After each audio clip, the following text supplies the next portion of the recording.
Saudara, saat berpidato di Rakernas PDIP, Ketua Umum PDIP Perjuangan Megawati Soekarno Putri menyinggung soal isu duet Prabowo Ganjar. Mega, saudara, menyatakan tidak mengerti kenapa isu ini bisa muncul. Ya, tiba-tiba dibilang gini, oh iya sudah ada persetujuan bahwa nanti Pak Prabowo jadi presidennya, Pak Ganjar jadi wakil presidennya. Aku terus di rumah melongo, ini yang ngomong ki sopo ya? Lah aku kok ketua umumnya malah nggak ngerti. Coba terus nggak usah didengerin. Lu kok enak banget gitu loh, gatok-gatok kan. Ya kamu mau nggak? Kalau di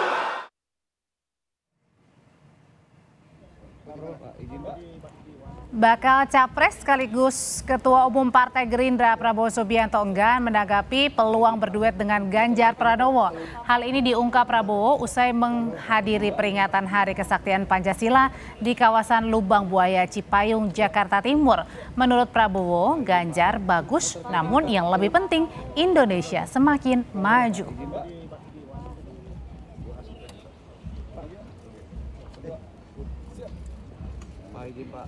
Pak Prabowo bagaimana? Ini artinya apa, Pak? Artinya apa, Pak, apakah ini simbol oke, Pak? Tutup bacanya. Oke. Semua oke. Dengan Ganjar berarti maju juga. terus. Dengan Ganjar berarti oke juga, Pak. Yang penting Kalau Indonesia kemarin dengan maju. pertemuan dengan Indonesia maju. Oke, terima kasih. Menko Polhukam Mahfud MD enggan menanggapi namanya disebut menjadi kandidat bakal calon wakil presiden Ganjar Pranowo. Ia menyerahkan sepenuhnya jawaban kepada partai yang bersangkutan. Menteri Koordinator Bidang Politik Hukum dan Keamanan Mahfud MD akhirnya buka suara soal namanya santer disebut menjadi bakal cawapres Ganjar. Menurut Mahfud, ini sepenuhnya ditanyakan langsung kepada parpol yang bersangkutan dan ia akan menjawab langsung ke parpol bila diamanahi menjadi cawapres Ganjar dalam kontestasi pemilu 2024.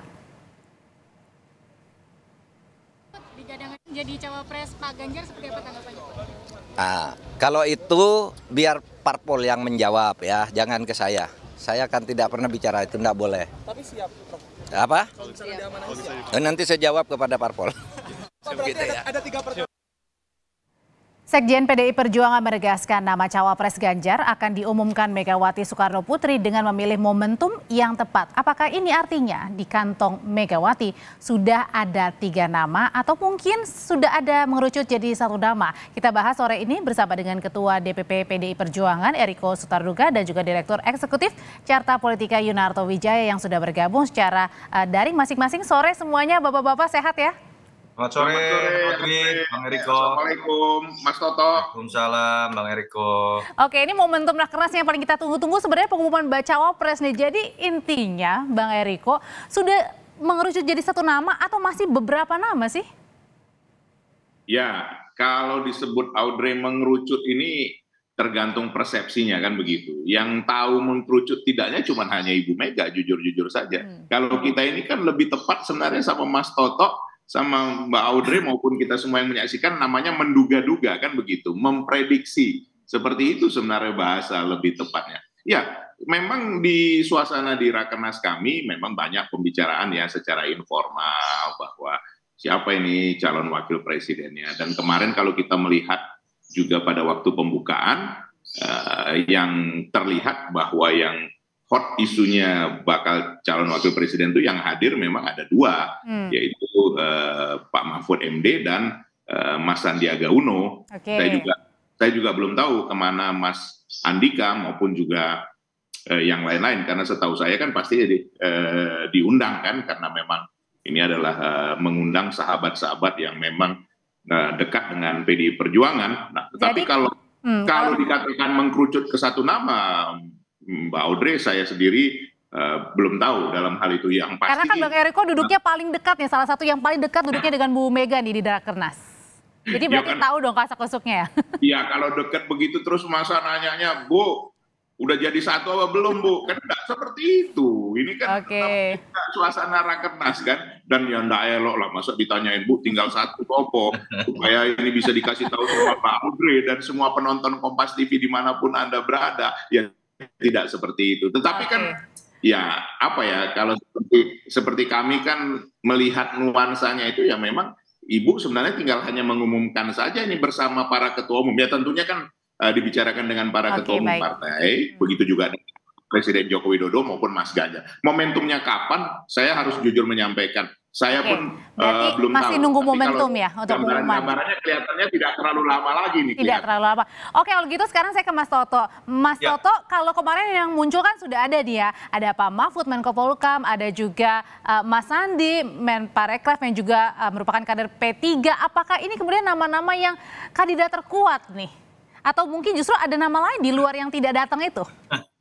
Iya, kalau kita lihat kemarin kan yang hadir Mas Sandi dengan Pak Mahfud. Tapi apakah kemudian ini berarti menggugurkan Pak Andika dengan misalnya Ridwan Kamil? Saya meyakini ada jawabannya. Karena setahu saya Kang Emil memang sedang di luar negeri. Kalau kita lihat di Instagramnya mengantar anak sekolah. Lalu kemudian Pak Andika juga lagi ada di Amerika. Jadi ada tugas masing-masing. Jadi bukan dia berada di Jakarta kemudian tidak diundang, kira-kira kalau spekulasi seperti itu. Dan kalau kita dalami lagi kenapa kemudian belum diumumkan, sama seperti saya sebutkan sebelumnya, ini ada pertarungan ketat yang terjadi di antara dua calon, minimal dari beberapa rilis survei terakhir antara Mas Ganjar dengan Pak Prabowo. Penentuan sosok cawapres itu bukan hanya ditentukan dalam konteks kelengkapan dengan capresnya, tapi mengintip terlebih dahulu lawan terberatnya ini akan menggandeng siapa. Dan kita tahu nih belakangan lagi rame lagi gugatan MK ini apakah akan dikabulkan atau tidak, spekulasi Mas Gibran akan maju dengan Pak Prabowo akan terjadi atau tidak. Saya pikir kedua belah pihak akan saling mengintip siapa yang kemudian digandeng oleh masing-masing capresnya, dan itu akan menentukan juga menurut saya dalam pengambilan masing-masing wait and see berarti ya. Karena gini Mas Toto dan juga Bang Eriko, kan hari ini dalam penutupan nih Mas Ganjar justru pergi ke Jawa Timur ya, ke Surabaya ya. Nah, ada juga pernyataan dari Mas Sekjen PDI Perjuangan Mas Hasto yang bilang bahwa Ganjar Pranowo ini berada di Surabaya di hari terakhir Rakernas, dan saat ditanyakan kemungkinan Ganjar bertemu Bu Khofifah, Hasto hanya menyebut Ganjar ini bertemu dengan orang spesial. Iya. Ya, Bentar dulu Bang, kita lihat dulu pernyataan dari Mas Hasto. Oh, baik.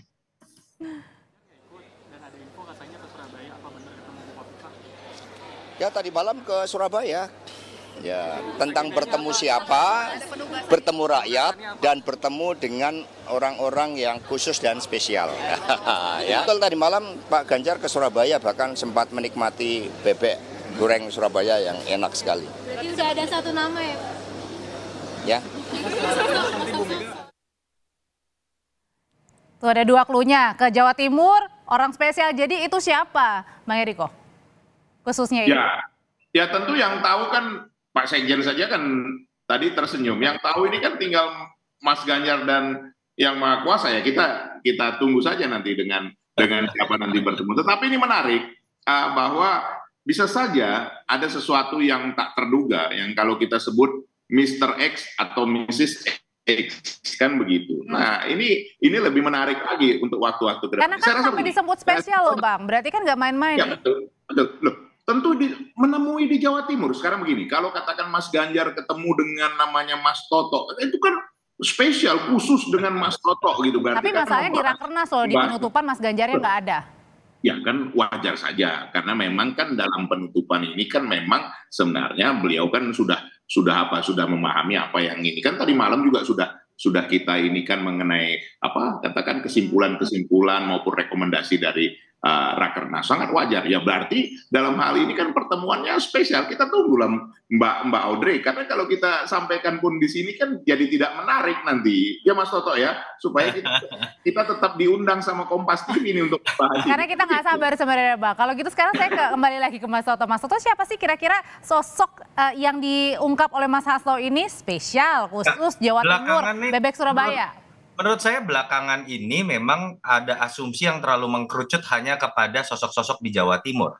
Itu kan bermula dari munculnya deklarasi Amin ya, yang kemudian membuat asumsi bahwa Anies ini akan menguat di Jawa Timur. Lalu kemudian muncul lagi sebelum Khofifah dengan Mas Ganjar itu muncul isu Prabowo dengan Mbak Khofifah, lalu menguat lagi isu Mas Ganjar apakah dengan Prof Mahfud, apakah dengan Mbak Khofifah.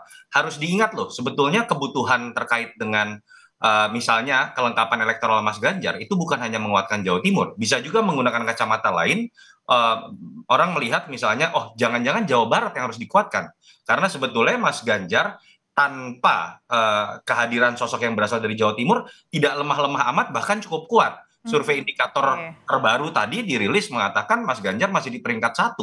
Padahal kita tahu ada calon yang sudah menggait sosok dari Jawa Timur misalnya, atau Pak Prabowo yang diisukan dengan Mbak Khofifah sudah sejak lama. Jadi kacamatanya masih sangat banyak, Audrey, untuk kemudian bisa disimpulkan. Contoh misalnya Mr. X, bukan tidak mungkin loh muncul nama-nama yang tidak kuat hanya di satu daerah, tapi misalnya bisa melambangkan simbol keberlanjutan Jokowi. Di tengah pertarungan klaim mengenai siapa yang akan di-endorse oleh Pak Jokowi, di situ bisa muncul nama Pak Basuki Hadi Mulyono. Berarti artinya di luar nama-nama ya? Bisa saja menurut saya, karena balik lagi, ini bukan tentang sekedar melengkapi satu daerah saja. Pertarungan antara Mas Ganjar terutama dengan Pak Prabowo itu melibatkan banyak variabel. Betul, satu terkait dengan variabel komplementer dari sisi geografis. Yang kedua juga variabel yang tadi saya sebutkan, misalnya menggait sosok wakil yang bisa melengkapi image bahwa Mas Ganjar lah yang paling bisa dianggap sebagai keberlanjutan dari Jokowi. Di situ bisa muncul nama-nama lain termasuk menteri-menteri yang saat ini dianggap menjadi simbol keberhasilan dari Pak Jokowi. Oke, kalau gitu Bang Eriko, sebenarnya tadi Bu Mega bilang ini sebenarnya nunggu momentum ya. Sebenarnya momentum apa sih yang paling ditunggu? Apakah wait and see dengan pihak sebelah nih ya, dengan baca pres Pak Prabowo? Ya, jujur saja sebenarnya hanya beliau sendiri yang tahu, hanya Ibu Mega sendiri yang tahu, dan tentu pasti nanti akan dibicarakan dengan para ketua umum dan juga Pak Presiden Jokowi maupun Mas Ganjar. Tapi yang menarik begini sebenarnya, Audrey, bahwa kalau kita lihat dari proses ini kan sebenarnya sampai tanggal 26 nanti masih ada kurang lebih berapa? Hampir 4 minggu kira-kira begitu ya. Nah, kalau dilihat dari urgensinya tidak ada satu urgensi. Saya rasa Mas Toto juga sepakat, tidak ada satu urgensi untuk katakan lebih cepat, lebih baik, itu tidak ada. Justru seharusnya kalau menurut pandangan kami ya, bahwa ini yang paling terakhir lebih bagus. Karena kenapa? Setiap waktu itu, setiap menit, setiap detik itu kan di dalam politik itu kan dinamikanya cukup tinggi. Tapi tadi Mas Sekjen bilang membantah kalau misalnya last minute menggunakan itu atau yang paling terakhir gitu.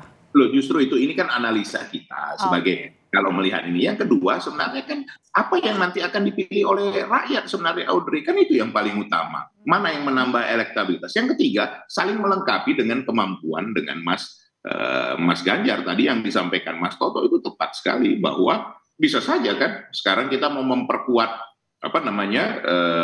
infrastruktur kita, seperti kita kedaulatan pangan kan harus membangun katakan embung, membangun waduk dan juga saluran-salurannya. Bisa saja dibutuhkan orang yang memang punya kemampuan yang spesial dalam hal ini. Tapi bisa saja juga kita memerlukan orang yang membutuhkan sumber daya manusia yang mumpuni nantinya. Ini juga hal yang menarik juga. Jadi artinya begini, dalam proses beberapa waktu ini, kalau kita lihat juga hasil survei, benar Mas Toto sampaikan tadi, hasil survei terakhir dari indikator, kita di Jawa Timur sudah mengungguli cukup jauh, Jawa Tengah dan Jawa Timur, dan juga DIY. Kalau dilihat dari proporsi ini, ada Jawa Barat, ada Banten, ada DKI. Tapi apakah itu? Indonesia kan ini kan secara keseluruhan juga ada Indonesia bagian Barat, bagian Tengah, bagian Timur. Apakah ini juga tidak dilihat sesuatu hal yang sangat penting? Nah, ini kan ini perlu pematangan dalam hal ini. Tapi yang menarik sebenarnya Mbak Audrey, kalau kita sebenarnya mengamati dengan jeli, tidak mungkin di dalam tidak ada pertemuan antara ketua umum. Nah, kalau dilihat pertemuan antara ketua umum itu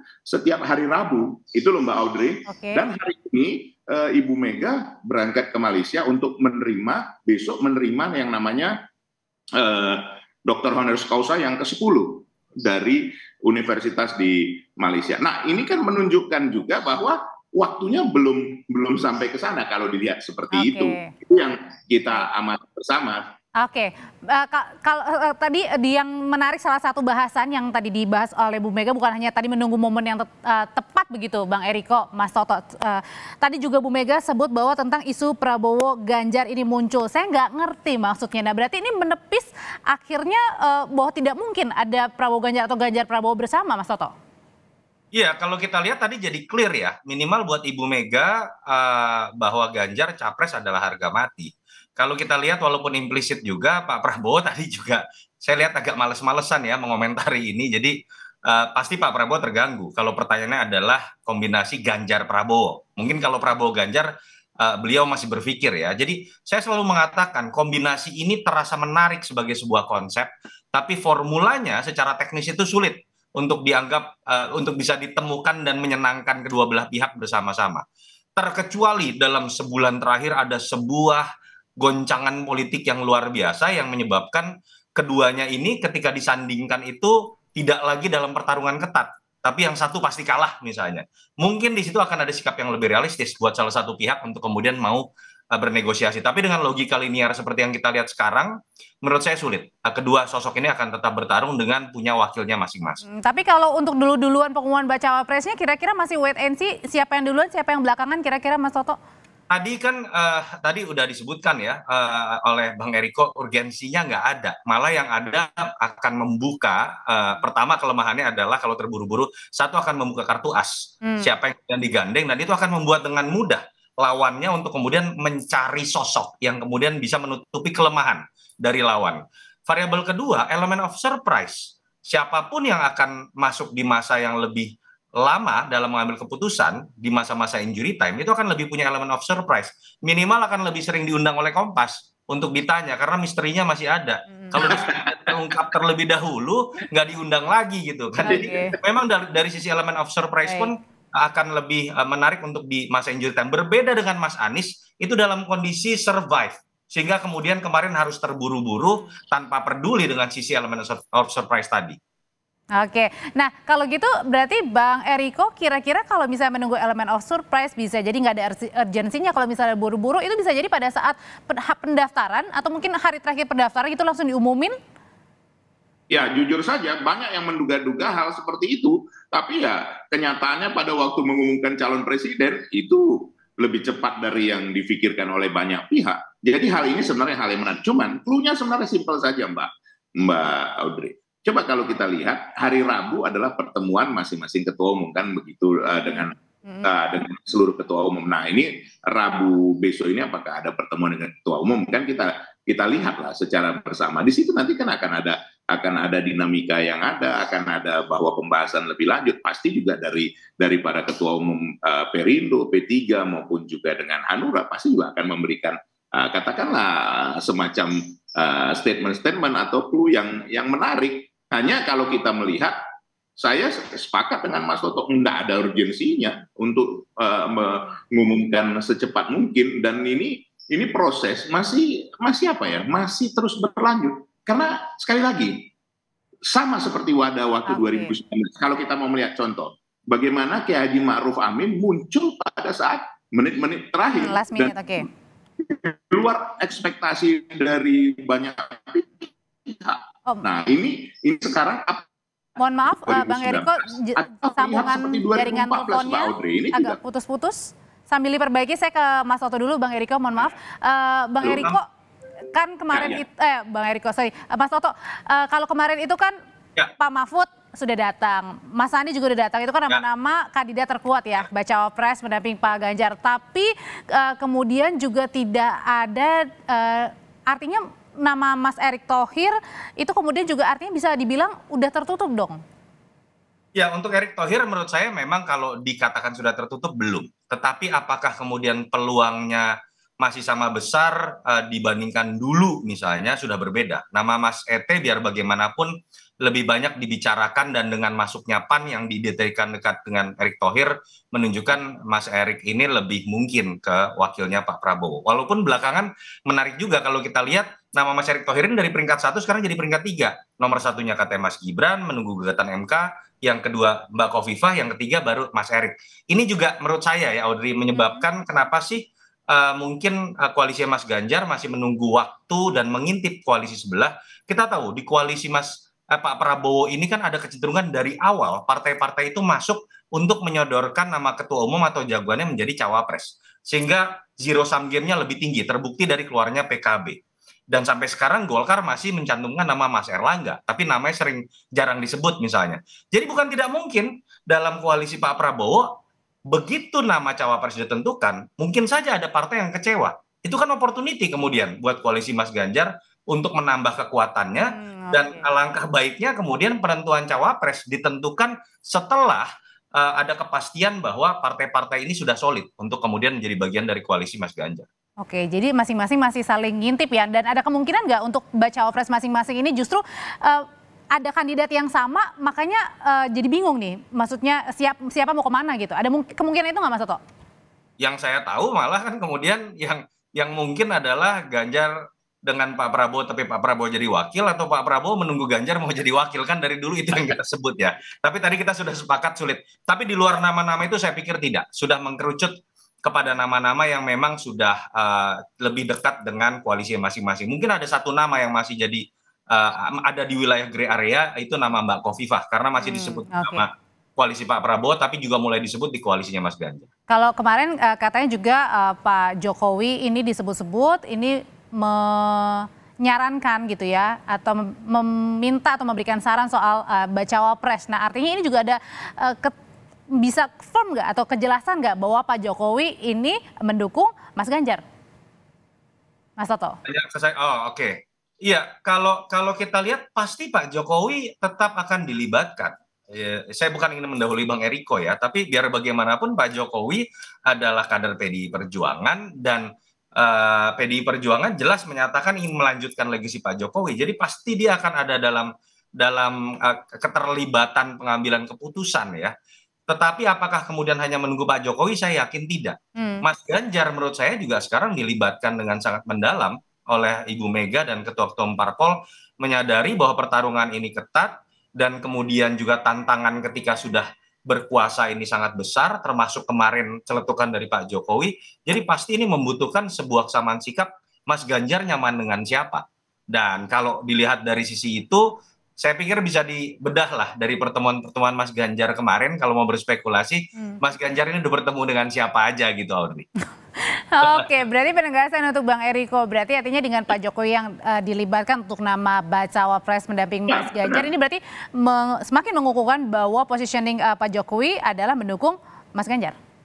Begini, Mbak Audrey, itu kalau kita lihat kemarin secara jelas, ya memang boleh saja orang menyampaikan multi persepsi ya, bahwa itu kan sah-sah saja sebagai beliau kader PDI Perjuangan. Tapi kalau kami melihat bagaimana beliau begitu intensnya ya bertemu juga dengan Ibu Ketua Umum, begitu juga dengan Mas Ganjar, dan juga benar kata Mas Toto tadi di awal pun sudah saya sampaikan, dalam pertemuan ini nanti duduk sama rendah berdiri sama tinggi para ketua umum partai yang dipimpin Ibu Megawati, nanti dengan Bapak Presiden Joko Widodo sebagai presiden incumbent, karena apapun juga beliau adalah kader terbaik PDI Perjuangan. Dan ini membiasakan, kalau kami sering berdiskusi di internal kami, ini membiasakan adanya apa? Katakan di dalam melanjutkan, di dalam meneruskan itu adanya kesinambungan yang pas, seperti itu. Nah, tapi tentunya Mas Ganjar juga kan punya preferensi, apapun, ini kan penting adanya chemistry yang bisa kebersamaan dengan calon wakil presiden. Dan jangan lupa loh Mbak Audrey, bahwa calon wakil presiden seseorang yang mendekati sempurna, tetapi tidak juga ini kan proses tunggal mengiring dan juga saling mengisi satu dengan yang lain. Jadi tidak ada sesuatu hal yang menurut kami untuk katakan guru seperti itu, Mbak. Oke, Bang Eriko terima kasih banyak, Mas Toto terima kasih banyak, sehat selalu, kita jumpa lagi di lain kesempatan. Terima kasih, Assalamualaikum Mas.